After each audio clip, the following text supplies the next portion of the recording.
Hey, what's up, Coach? Welcome to my channel, The Spread Offense. I'm Coach Bsom, and today's video, I'm going to talk to you about how I like to block counter Trey against an odd front. You're going to see a couple rules that we use when facing the odd front and how those rules affect our blocking within the scheme. So hopefully you find it useful. You can take it and use in your offensive system if blocking counter Trey is something that you're wanting to do. Before I get to the video, if you haven't been here before, welcome to my channel. I cover pretty much anything related to the spread. So if that's something that interests you, you want to see more videos, then make sure you hit subscribe below and then also tap the bell right next to it. That way you can get notified next time I come out with a video on my channel. All right, Coach, let's get right into it. I'm going to get on the whiteboard here and show you how I block counter Trey against an odd front, 10 personnel, and I'll show you the different rules that we use.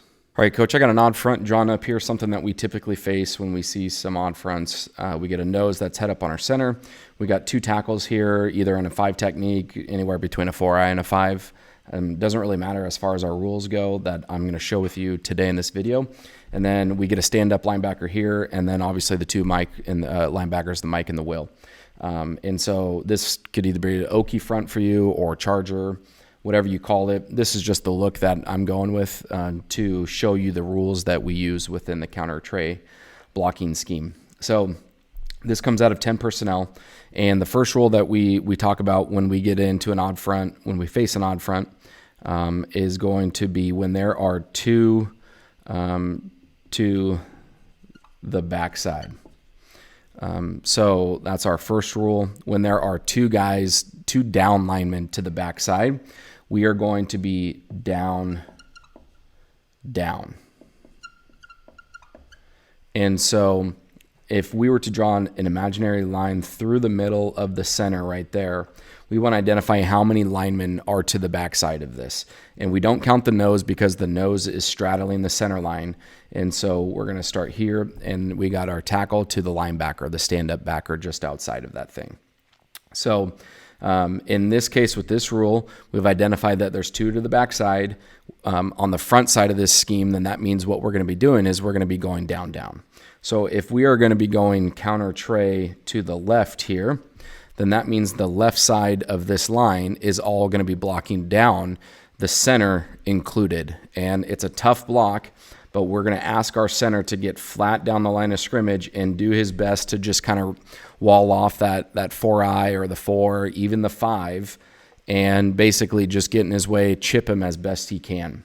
If we can chip him, then we feel like the play is going to be able to get away from him at that point. So the center starts it by going down to the first guy to the backside. Our left guard is going to be going down here on the nose, and then our left tackle is going to work inside, and then he can help on the nose if the nose comes to him, and we can work that combo up to the Mike linebacker. But most of the time in this odd front, it's going to be that left tackle staying on his track and getting to that Mike. And so there's our down call when we identify that there's two to the backside.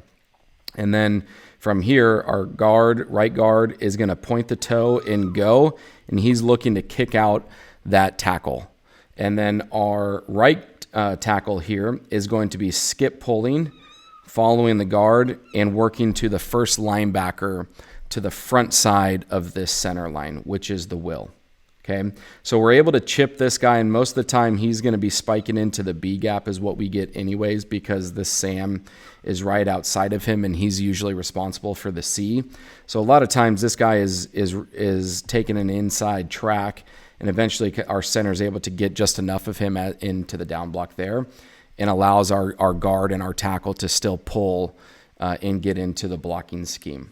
So that's our rule. If we've got two to the backside, we make a down call, and everybody on the front side of the line in the blocking scheme is now going to be blocking this down into their gap, and our left tackle staying on his track if no one's there for the first linebacker to the backside of the center line. So that's our first rule when we talk about odd front blocking counter Trey. And then if we get into the next rule, we'll keep two to the backside. We'll keep two here. Same look. Okay, our second rule is when we get one to the backside. And when we get one to the backside, what we're going to do is we're going to ace and we're going to arc. So when we have one to the backside of the center line, we'll ace and we'll arc on the front side of the scheme. So now counter Trey is going to be going to the right here. So we're going to be blocking it that way. So when we look at to the left of the center line, we look at how many down linemen are to the left, and we don't count the nose. So we have one down lineman to the left side of the center line. So that falls under this rule here. So it tells our front side of the center line, our front side of the scheme, to ace and arc. And so ace for us is going to be our center and our guard on the play side. They're going to double team that nose, and they're going to combo that in their down block to the first linebacker to the backside of the center line. And then our right tackle is going to arc. Now, with the stand-up here, who's right on the line of scrimmage, we're arcing right for him right there.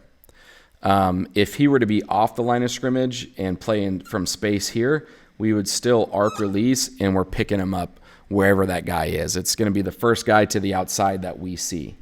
But when we get the stand-up right here, we're simply arcing to him and essentially trying to base block him and turn him out. The reason why I like this is because with this guy head up or even possibly outside shoulder, with us going out to get the stand-up, it a lot of the times influences him out because it looks like a reach block, and it helps our kick-out block coming from the left guard. So with him kind of taking a few steps outside, thinking it's a reach block coming his way, and he's trying to keep his outside shoulder free, it allows our left guard to make a nice kick-out block right there. And that is essentially where we want to be running this football, is right off that ace block, A gap to B gap inside run off counter Trey. So he's able to make that kick-out block right there on the down tackle, and then our left tackle is going to skip pull, and he's pulling for the first linebacker to the right side of the center line. So those are the two rules that we use when we get into an odd front. It's different when we see an even front, which makes the blocking a little bit easier. We don't have to bounce back and forth between rules. But when we get into an odd front, we're just really what we're trying to do is we're trying to use our natural angles that we have on their down linemen. And also we're trying to open up gaps for our running back to be able to run through. And we believe that these two different ways with these rules allow us to do it. And obviously there's some technique and adjustments to the blocking scheme. As far as if defensive tackles are going to try to wrong arm it, then we certainly don't try to kick that block out. We also coach log blocking, which is trying to turn that defender inside, and then counter Trey is actually being bounced out to the outside with the tackle wrapping around that log block. So there's adjustments within the schemes, but overall, the overarching rules are right here. And so it's pretty easy for our kids to identify once they get plenty of reps in practice. We show them even fronts, we show them odd fronts, and they really learn how to adjust between these two different looks here. So if there's two to the backside, we make a down-down call. If there's one down lineman to the backside, then we ace and arc. And you can come up with your own terminology for that, if it's DD or double D, or if it's AA or double A, as far as when you should be executing these two different blocks based on the front that you see. And then the last thing here is the reason, again, going back to I talked about this being read option, is because we can read one guy off the line at the end man on the line of scrimmage. We can read one guy. What we can't read is two guys coming off the edge, because our quarterback keeps it. They can force the ball into the quarterback's hand with the first guy off the edge, and then the backer is going to be right there for our quarterback. So we can't read two guys that come free off the line of scrimmage, but we certainly can read one. And so if it's one guy off the line of scrimmage, then what we really like to do is have our receivers out here, or another receiver come in motion, or possibly even another running back in the backfield. We like to make it triple option with bubbles and things into the flat and get our quarterback on the run, possibly if this defensive tackle is aggressive to the mesh point or chases the running back in the counter scheme. So we like to read one man on the line of scrimmage, but like I said, we can't read two, and for that reason, we've stuck to these rules, and we've had quite a bit of success with counter Trey. It's been probably one of my favorite run schemes to go with for the past couple of years, and possibly our best scheme that we've had the most success with. So if you're struggling with blocking counter Trey against an odd front, I suggest that you kind of look into these different rules and how they can apply into your scheme. Obviously, this works with 10 personnel, but can also adjust to the different personnel that you have. But if you have any questions about this and what it looks like, leave me a comment below, and I'd be happy to answer and possibly even show you guys some game film of what that looks like. All right, Coach, that's how I like to block counter Trey against an odd front. You saw the two different rules that I work with when facing the odd front. And so if you're interested in going with counter Trey and you're not quite sure how to do it against an odd front, or maybe you're struggling, I hope this video was of help to you and that you can take something from here and apply it to this offense that you've got. Thanks again for being here. I appreciate it. Don't forget to hit subscribe. Tap the bell right next to it. That way you get notified next time I come out with a video. Also, if this was helpful for you and you've enjoyed what I've been doing here on the spread offense, give this video a thumbs up. I really appreciate it. You guys supporting the channel. Thanks again, and I'll see you guys on the next one.